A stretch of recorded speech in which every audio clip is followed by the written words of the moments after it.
IMF Senior Mission Chief to Sri Lanka, Peter Brewer, said that the International Monetary Fund has lent the maximum support it can offer according to the given circumstances of the country.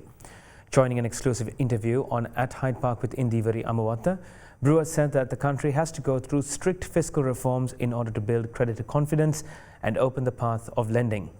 IMF Resident Representative in Sri Lanka, Dr. Sarwar Jahan, who also joined the program, says that an IMF official is also looking into Sri Lanka's Inland Revenue Department system to improve the country's tax administration as well.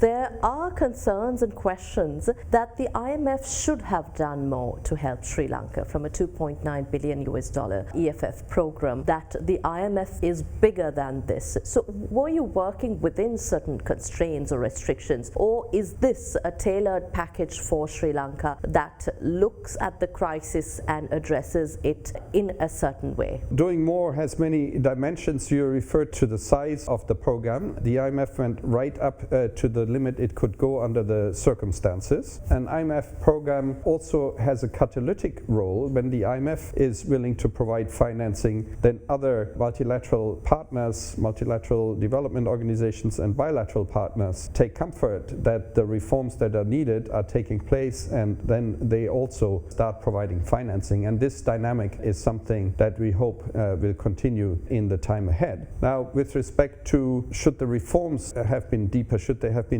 more consolidation, that really is a very fine path to pursue, because the more you consolidate, the more you harm the people, the more you impede growth. So why do it in the first place? Well, if a country is rich and has the resources to essentially increase its expenditure in the case of a crisis, that's great, because that can help support the economy. But in a case like Sri Lanka, where the country has essentially run out of financing, the way it needs to help itself is it needs to rebuild the confidence of creditors to once again resume lending to the country. It can do so by showing that it's undertaking the steps that are needed to lessen that gap between expenditures in incomes and revenue. And hence these fiscal consolidation measures, unfortunately, are the first priority in order to restart growth. We actually have a long-term expert at the IRD who's looking into these tax administrations. For example, the large taxpayer unit, right? How this unit can be made more effective so that there's less loopholes and better tax collections. I'd also like to add that as a part of the program, we've also looked into fiscal governance. There should be a designated website where that have